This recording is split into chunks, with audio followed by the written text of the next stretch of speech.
मेरा press note भी जारी हुआ है और मेरा वर्बली बयान भी है। तो मैंने इनके ये जो दलित विरोधी कृत्य थे तो उसका जैसे को तैसा जवाब देने के लिए यूपी में जल्द ही आगे होने वाले एमएलसी के चुनाव में सपा के दूसरे खड़े किए गए प्रत्याशी को हराने के लिए बीएसपी को चाहे बीजेपी व अन्य किसी भी सपा प्रत्याशी के मुकाबले में भारी पड़ रहे एमएलसी के प्रत्याशी को यदि वोट देना पड़ता है तो हम जरूर देंगे, लेकिन सपा के दूसरे खड़े किए गए एमएलसी के प्रत्याशी को हम किसी भी कीमत पर जीतने नहीं देंगे और इस पर बीएसपी अभी भी कायम है। अपने इस बयान पर बीएसपी अभी भी कायम है। हालांकि मेरे इस बयान को खासकर कांग्रेस व सपा आदि के लोग अपने राजनीतिक लाभ के लिए इसे काफ़ी गलत तरीके से भी प्रचारित कर रहे हैं, मुझे ये मालूम हुआ है, ताकि यहाँ खासकर मुस्लिम समाज के लोग बीएसपी से अलग हो जाएं। और ये जो यूपी में 7 विधानसभा की सीटों पर बाई इलेक्शन हो रहा है, तो इस बाई इलेक्शन में मुसलमानों का वोट बीएसपी को ना पड़े, ये इसको गलत तरीके से मेरे इस बयान को प्रचारित कर रहे हैं, ताकि यहाँ खास मैं फिर बोलती ताकि यहाँ खासकर मुस्लिम समाज के लोग बीएसपी से अलग हो जाएं, जिसमें इनको लाख जतन करने के बावजूद भी कोई कामयाबी मिलने वाली नहीं है, क्योंकि यहाँ प्रदेश के मुस्लिम समाज के लोगों को ये बात अच्छी तरह से मालूम है कि बीएसपी ने विशेष परिस्थितियों में या फिर पूर्ण बहुमत न मिलने की स्थिति में उत्तर प्रदेश में यहाँ की जनता के हित में जब भी बीजेपी के सहयोग से या फिर बीजेपी के साथ मिलकर अपनी सरकार बनाई है, तो तब फिर हमने दूसरी पार्टियों की तरह अपने राजनीतिक स्वार्थ में कभी भी अपनी पार्टी की मूवमेंट व विचारधारा के खिलाफ जाकर कोई भी गलत कार्य नहीं किया है और हमने केवल भारतीय संविधान के मुताबिक चलकर यहाँ सर्वजन व सर्वधर्म हिताय एवं सुखाय की नीतियों पर आधारित ही अपनी पूरी ईमानदारी व निष्ठा से सरकार चलाई है, जिसकी खास वजह से ही जब जब भी यूपी में बीएसपी ने बीजेपी के सहयोग से या फिर उनके साथ मिलकर मिली जुली सरकार बनाई है, तो तब तब फिर यहाँ बीजेपी काफ़ी हद तक कमज़ोर हुई है, ये बात भी सर्वविदित है। लेकिन वही दूसरी तरफ जब जब यहाँ समाजवादी पार्टी सत्ता में आई है, तो तब तब यहाँ बीजेपी काफ़ी मजबूत हुई है तथा फिर ये सत्ता में भी आसीन हुई है ये पार्टी, और सपा के खास वजह से ही अभी भी ये पार्टी यहाँ सत्ता में आसीन है। इसके साथ ही यहाँ मैं ये भी अवगत कराना चाहती हूँ कि बीजेपी के साथ मिलकर सरकार बनाने के बावजूद भी बीएसपी ने अपने चारों रहे शासनकाल में यहाँ एक भी हिंदू मुस्लिम दंगा नहीं होने दिया है। यह आप लोग रिकॉर्ड उठाकर देख सकते हो। बीएसपी के साथ मिलकर सरकार बनाने के बावजूद भी बीजेपी के साथ मिलकर सरकार बनाने के बावजूद भी बीएसपी ने अपने चारों रहे शासनकाल में यहाँ एक भी हिंदू मुस्लिम दंगा नहीं होने दिया है, जबकि वहीं दूसरी तरफ कांग्रेस व सपा का शासनकाल हिंदू मुस्लिम दंगों से काफ़ी भरा रहा है, जिसके अनेकों उदाहरण हैं, जिसमें हिंदू व मुसलमानों का काफ़ी जानी माली नुकसान हुआ है और इतिहास भी इस बात का गवाह है, जिसे ये झुटला नहीं सकते। इसके साथ ही हमारी पार्टी ने अपने चारों रही सरकारों में मुसलमानों को भी हर मामले में उनकी आबादी के हिसाब से उन्हें उचित प्रतिनिधित्व भी दिया है, चाहे वो जनरल इलेक्शन हो या बाई इलेक्शन हो। अभी यूपी में 7 सीटों पर बाई इलेक्शन हो रहे हैं, तो 7 में से हमने 2 टिकट मुस्लिम समाज के को दिए हैं। और इतना ही नहीं, बल्कि हमने यूपी में चाहे अकेले अपने बलबूते पर अपनी सरकार बनाई है या फिर बीजेपी के सहयोग से या उनके साथ मिलकर भी सरकार बनाई है, तो हमने यहाँ मुस्लिम समाज का भी किसी भी मामले में कोई भी नुकसान नहीं होने दिया है। वैसे तो हमने सर्व समाज के हितों का पूरा ध्यान रखा है, लेकिन हमने यहाँ खासकर मुस्लिम समाज का भी किसी भी मामले में कोई भी नुकसान नहीं होने दिया है। और इसके लिए हमने अपनी सरकार तक की भी कुर्बानी दे दी है, जो ये सब जग जाहिर है। और इस संदर्भ में यहाँ मैं उन्हें ये भी याद दिलाना चाहती हूँ कि जब सन 1995 में मेरी पहली बार बनी सरकार के दौरान मथुरा में बीजेपी व आरएसएस के लोगों ने यहाँ मुसलमानों की ईदगाह पर उनकी धार्मिक भावनाओं को ठेस पहुँचाने के लिए नई परंपरा शुरू करनी चाहिए, तो तब उसे हमने किसी भी कीमत पर शुरू नहीं होने दिया था, जिसके कारण उस समय मेरी सरकार तक भी चली रही थी, जिसे सपा व कांग्रेस पार्टी के लोग भी छुटला नहीं सकते हैं। इसके बाद सन 2003 में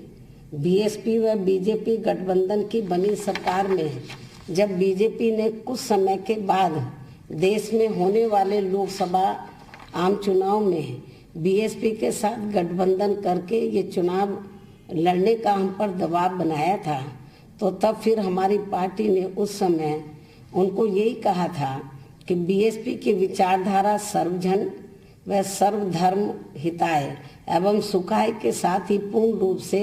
धर्मनिरपेक्षता के आधार पर आधारित है, लेकिन बीजेपी की विचारधारा ठीक इसके विपरीत है, ठीक इसके बिल्कुल विपरीत है। तो ऐसे में बीजेपी के साथ गठबंधन करके देश में कोई भी चुनाव लड़ना बीएसपी के लिए संभव नहीं हो सकता, चाहे लोकसभा का हो चाहे विधानसभा का हो, या इस समय जो प्रचार कर रहे हैं कुछ गलत कि बीएसपी ने बाई इलेक्शन में बीजेपी को समर्थन दे दिया है, कुछ वीडियो वायरल भी कर रहे हैं बुलंदशहर की सीट को लेकर, ये बिल्कुल गलत है, झूठ है। तो अभी तक हमने कोई अलायंस नहीं किया है, तो ये बाई इलेक्शन में क्या करेंगे? ये तो 7 सीटों का मामला है, इसमें हम क्या करेंगे? तो ऐसे में बीजेपी के साथ गठबंधन करके जब इनकी आइडियोलॉजी, इनकी विचारधारा हमारी आइडियोलॉजी से ठीक इसके बिल्कुल विपरीत है, तो ऐसे में बीजेपी के साथ गठबंधन करके देश में कोई भी चुनाव लड़ना बीएसपी के लिए संभव नहीं हो सकता है, जिसके कारण फिर उस समय भी हमें अपनी खुद की सरकार छोड़नी पड़ी थी। समय से पहले ही लोग कुर्सी के पीछे भागते हैं, लोग अपने असूलों और सिद्धांतों को ताक पे रख देते हैं, लेकिन मैंने अपने असूलों और सिद्धांतों को ताक पे नहीं रखा। कुछ ही महीनों के अंदर मैंने जब इनकी बात नहीं मानी तो मैंने अपनी सत्ता खुद छोड़ दी थी,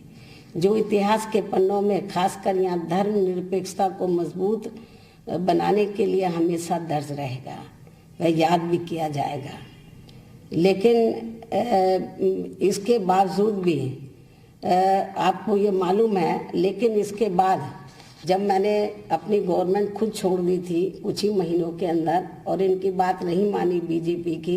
ये चाहते थे कि हमारे साथ मिलके चुनाव लड़ें लोकसभा का, हमने मना कर दिया, आपकी आइडियोलॉजी अलग है, हमारी अलग है। तो उस समय केंद्र में बीजेपी की सरकार चल रही थी, लेकिन हमने अपनी गवर्नमेंट खुद छोड़ दी थी, कुर्सी खुद छोड़ दी थी। लेकिन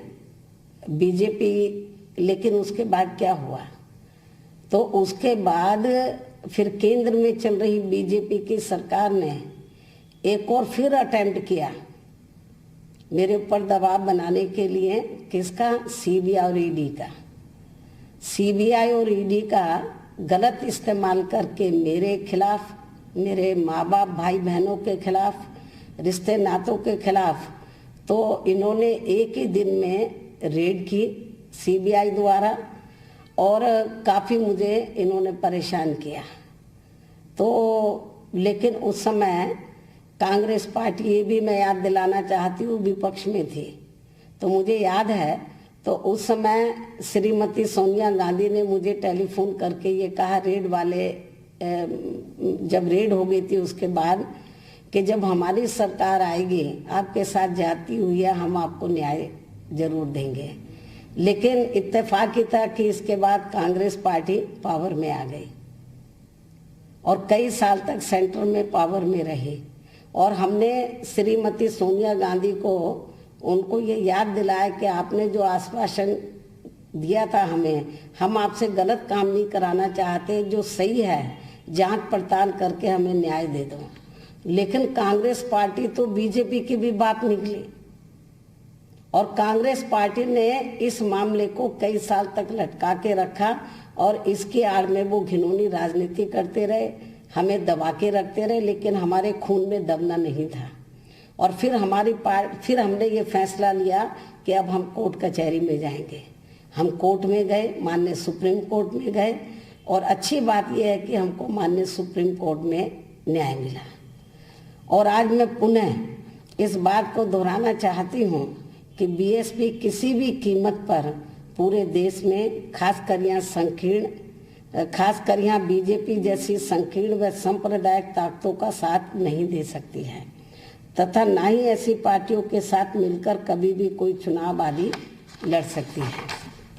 लेकिन फिर भी मेरे दिनांक 29 अक्टूबर को दिए गए बयानों को इसे षड्यंत्र के तहत काफ़ी गलत तरीके से प्रचारित करके वह उसकी आड़ में यदि कोई भी विरोधी पार्टी बीएसपी को राजनीतिक नुकसान पहुंचाना चाहे तो उसे हम किसी भी कीमत पर कामयाब नहीं होने देंगे। हमारी पार्टी के लोग उसे किसी भी कीमत पर कामयाब नहीं होने देंगे। इसलिए पूर्व की तरह आगे भी बीजेपी के साथ मिलकर कोई भी चुनाव लड़ने का कोई सवाल ही पैदा नहीं होता है। इसे भी आज मैं फिर से स्पष्ट कर देना चाहती हूँ। और ये भी मैं बताना चाहती हूँ कि हमारी पार्टी जो सांप्रदायिक ताकतें, संकीर्ण ताकतें, उनके साथ मिलकर चुनाव लड़ने का सवाल ही पैदा किसी भी कीमत पर नहीं होता है। और ये मैं बताना चाहती हूँ खास तौर से मुस्लिम समाज के लोगों को कि मैं राजनीति से तो संन्यास ले लूँगी, लेकिन बीजेपी के साथ मिलकर मैं कभी भी चुनाव नहीं लड़ सकती। और मैं क्यों लूँ राजनीतिक संन्यास? बीजेपी के दबाव में आके लोग कहते हैं, मुझसे लोगों ने कहा कि बहन जी दबाव बनाए। मैंने कहा राजनीति से संन्यास तो ले लूँगी, लेकिन इनके साथ मिलकर चुनाव नहीं लड़ूंगी। लेकिन मैं कोई राजनीतिक संन्यास नहीं लेने वाली हूँ। मैं बहुत मजबूत हूँ, बहुत तकड़ी हूँ और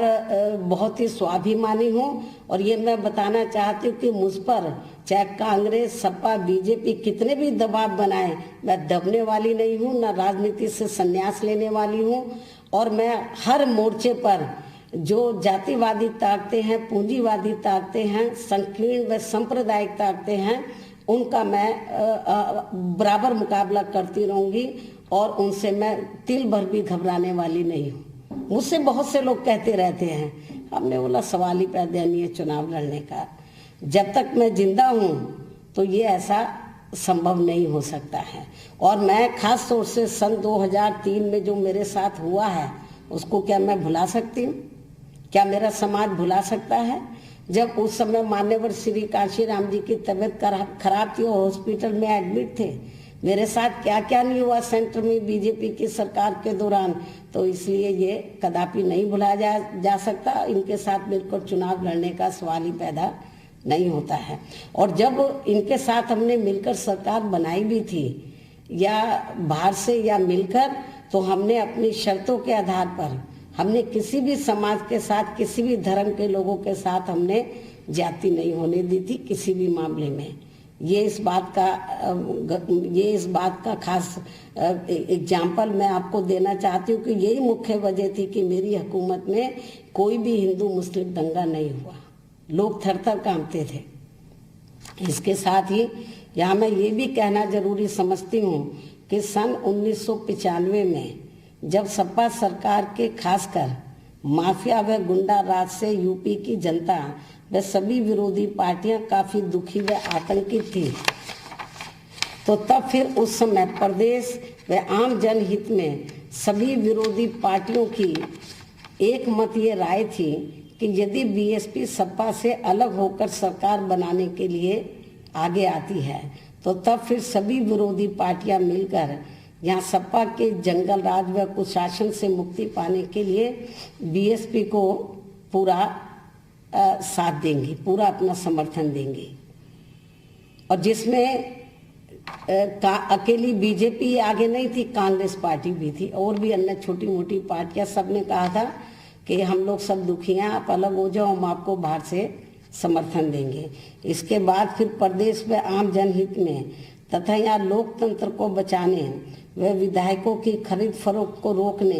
एवं खासकर गरीब व कमजोर वर्गों के ऊपर लगातार हो रहे शोषण पर भी अंकुश लगाने के लिए तब हमने यहाँ सपा सरकार से अलग होने का फैसला लिया। और फिर यहाँ खासकर कांग्रेस व बीजेपी आदि इन सबके समर्थन से बीएसपी की सरकार भी बनाई थी। यदि कांग्रेस को ऐसा लग रहा था कि बीजेपी ने भी हमको समर्थन दिया तो फिर ये क्यों साथ में बीजेपी के साथ खड़े रहे। हालात होते हैं, कभी कभी डिसीजन लेने पड़ते हैं आम जनहित में, लेकिन इसका मतलब ये नहीं था कि हमारी पार्टी ने उस समय ऐसा करके अपनी पार्टी की मूवमेंट व विचारधारा के साथ इन पार्टियों से कोई भी समझौता आदि किया था। इसलिए बीएसपी के राज्यसभा प्रकरण में अभी हाल ही में दिए गए बयान को खासकर बीजेपी के साथ मिलने से जोड़कर इसे कतई भी नहीं देखना चाहिए, बल्कि मेरे उस बयान का यहाँ लोकतंत्र की जड़ों को मजबूत बनाने व पूंजीवाद का खात्मा करने तथा दलितों को न्याय दिलाने से जोड़कर ही देखना चाहिए तथा साथ ही उसका स्वागत भी करना चाहिए, ना कि उसकी आड़ में कोई भी घिनौनी राजनीति आदि करनी चाहिए। ऐसी मेरी उनको सलाह भी है। इसके अलावा मुझे ये भी मालूम हुआ है कि मेरे इसी बयान को लेकर यूपी के कुछ बीजेपी के नेता भी ये कह रहे हैं कि हम अकेले ही सपा के दूसरे एमएलसी के उम्मीदवार को चुनाव हराने के लिए हर मामले में पूरे तौर से सक्षम हैं। हमें बीएसपी के समर्थन की बिल्कुल भी ज़रूरत नहीं है, लेकिन बीजेपी के इस बयान को सुनकर हमारी पार्टी को कतई भी खराब व बुरा नहीं लगा है। अर्थात ये सुनकर हमें बहुत अच्छा लगा है, बहुत सुकून आया है। अर्थात ये सुनकर हमें बहुत अच्छा लगा है व दिल को काफ़ी शांति भी मिली है। इसलिए इनके इस बयान व कथन का बीएसपी पूरे तय दिल से स्वागत भी करती है और इससे अब हमारा काम भी और काफ़ी आसान हो गया है। और हम भी यही चाहते हैं कि सपा का एमएलसी के लिए दूसरा खड़ा किए जाने वाला उम्मीदवार किसी भी कीमत पर ये चुनाव नहीं जीतना चाहिए, चाहे वो किसी भी जाति व धर्म का क्यों ना हो या फिर कोई दलित व्यक्ति भी इनका खास गुलामी क्यों ना हो। अर्थात जो अपने संतों, गुरुओं व महापुरुषों के अनादर किए जाने के मामले में सपा का समर्थक ही क्यों ना हो कोई दलित, जिसने अपनी सरकार के समय में इनके नाम पर बीएसपी सरकार द्वारा अनेकों जिलों, यूनिवर्सिटी व जनहित की योजनाओं आदि के रखे गए नामों को ही बदल दिया है। ऐसे इनके दलित व गुलाम समर्थक प्रत्याशी को भी फिर हमारी पार्टी किसी भी कीमत पर उसे जीतने नहीं देगी, क्योंकि जिस प्रकार से इस पार्टी ने राज्यसभा चुनाव में षड्यंत्र के तहत एक पूंजीपति को उतारकर वह उसके जरिए बीएसपी के विधायकों की खरीद फरोख्त करके बीएसपी द्वारा राज्यसभा के लिए खड़े किए गए एक दलित जाति के ईमानदार व मिशनरी उम्मीदवार का पर्चा खारिज कराने की हर संभव पूरी कोशिश की है, उसे छोड़ देना, भुलाना हमारे लिए बिल्कुल भी ठीक नहीं है। तो बीएसपी सुप्रीमो मायावती को आप सुन रही थी, जो कि सीधे तौर पर कह रहे हैं किसी भी सूरत में बीजेपी के साथ वो नहीं जाएंगी।